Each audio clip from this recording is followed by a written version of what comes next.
Last time on Generation Gap, we were talking 4x4s. And even though Davin brought a really strong candidate, The big gun. the Toyota pulled away. It won. Now, it may be a bittersweet victory because I really liked the Jeep, but that's fine. They're both fantastic 4x4s. Yes. Today's episode is totally different. Meet Davin. When given the choice, he almost always prefers the older car. This is Matt. He believes cars don't have to be old to be great. Each episode, we give them a category, they pick their favorites, and you decide who's right. This week, Cult Classics.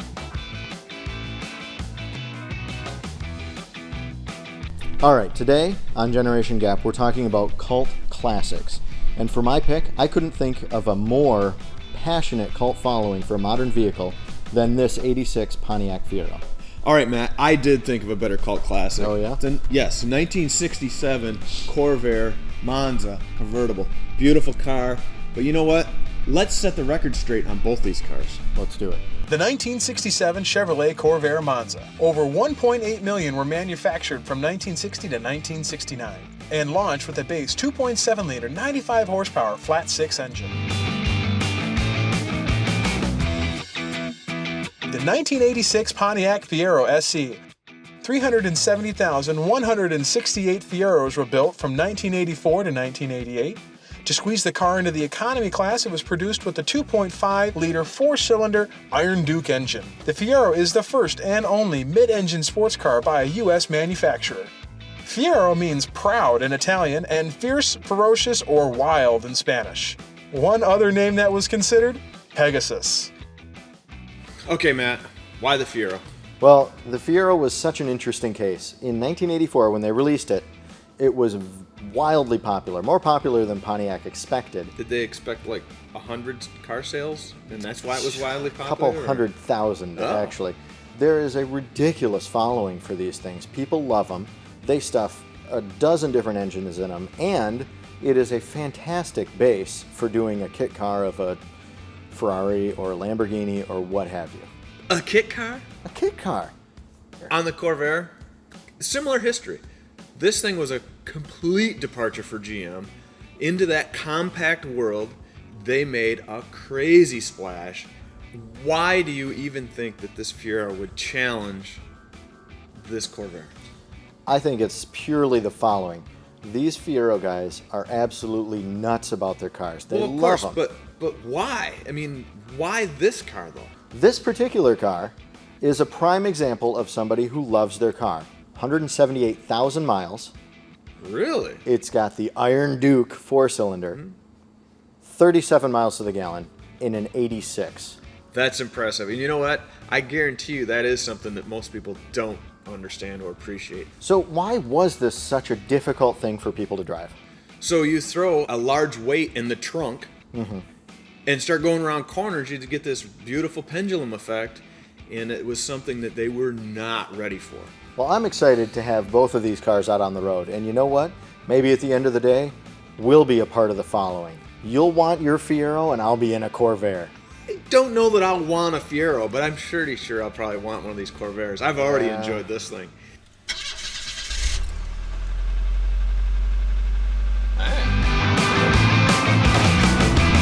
I do believe this is the smallest car I've ever been in. Smaller than the Mazda? Yes. I think you fit in this thing fantastically.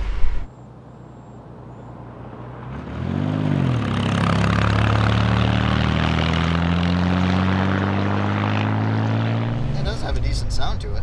It does. And the hardest part to find for one of these cars is the radiator and the water temp gauge. Yeah? Yes. They are impossible to look. Right up there with the blinker fluid? You can find blinker fluid easier. Hey, Davin. Hey, Matt. Did you know that they put 3,800 welds into putting the frame of this car together? How many of them were successful? Hey, Matt. Yeah. Hey, did you know that this uses the same brakes as the Chevy 2 Really? in reverse? It only brakes in reverse? And I'm a fan of weird cars. Yes. I'll admit it. You are. I kind of like it. There's something cool about the company doing something weird. Especially when you are into a hobby that is about being different because if you wanted to be like everybody else, you would go buy a brand new car and just drive that around and say, look at my new car. GM has that whole issue with Corvette being the flagship, which I understand. But the holding everyone else back from succeeding, it doesn't make any sense to me. It is as close to cutting off your nose to spite your face as you can get. Yeah. Why not raise the bar for the Corvette in this case? Hey, Well, absolutely. bring it on, boys. But that was literally the story as to why this was a 4-cylinder. Hey, did you know that the lead engineer behind the V8 Chevy was also the lead engineer behind this Corvair? That's amazing. Driving force. He peaked early. Did you know that the front suspension was taking off the Chevette? In fact, Chevette owners used to take the brakes off of these to upgrade their Chevettes. Wow. Here I have some poop. If I wipe it on this other poop, it looks better. With great branding, by the way.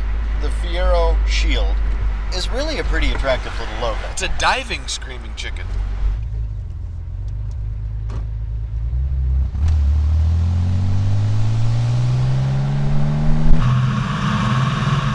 And all the noise and vibration behind you.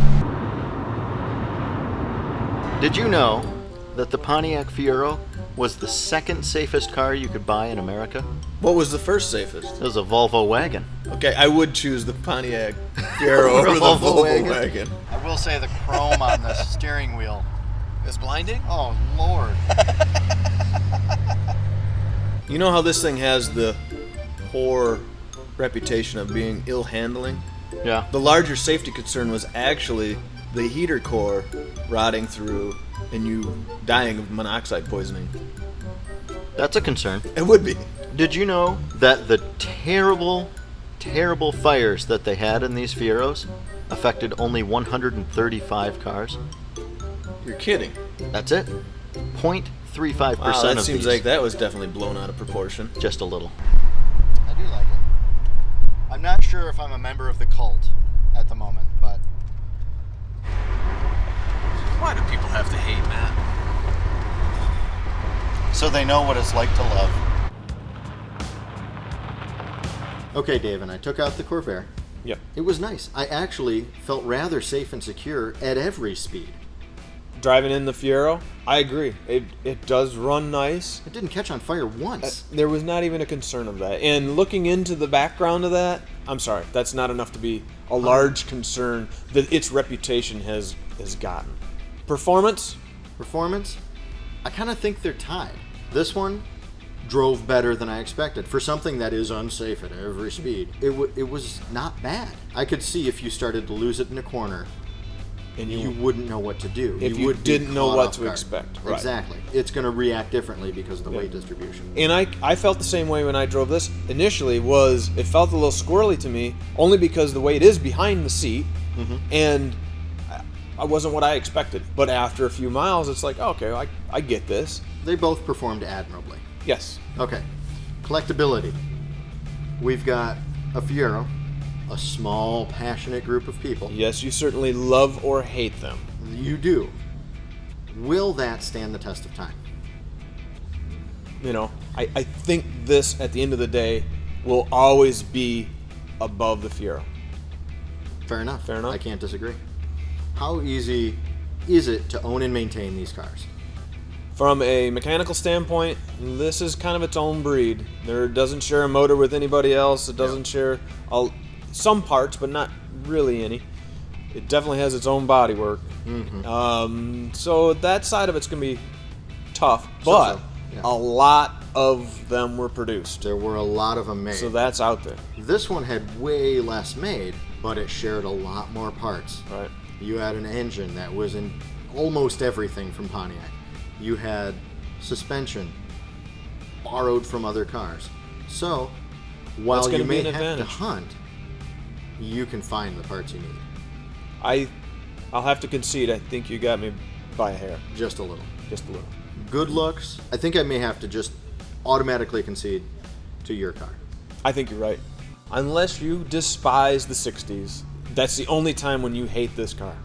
So finally, what is quite possibly the most important category to a cult classic car would be the passion. Because when I think cult classic, I think of stuff like a Volkswagen bus, a Harley, meaning it's not the car as much as it is a lifestyle.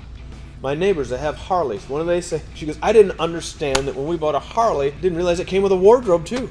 I think there may be owners of Corvairs who like their cars, but maybe don't love them. Love them crazy like. I worked at a car stereo shop. We had a gentleman come in, Fiero emblem on his forearm Buddy, tattooed. that's passion. That's I'll give passion. you that. There's no two ways around it. Yeah, that's a mark forever there. The owner of this Corvair wants a classic car. Yes, they do. That's a cult of its own. However, A little bit.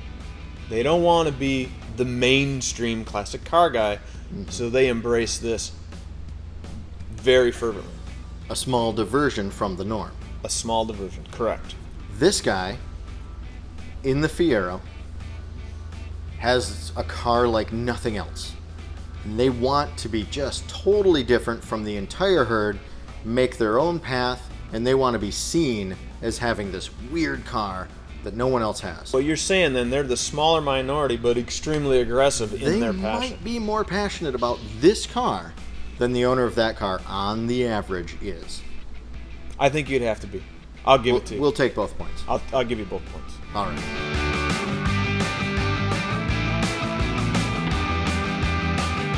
All right, just to set the record straight, Matt and I are split on our decision, not because we're afraid of the cults. Nope. No. So, at any rate, so go vote for your choice, and thank you for tuning in, and we'll see you next time. Matt, did you know there's a Yanko Corvair? Really?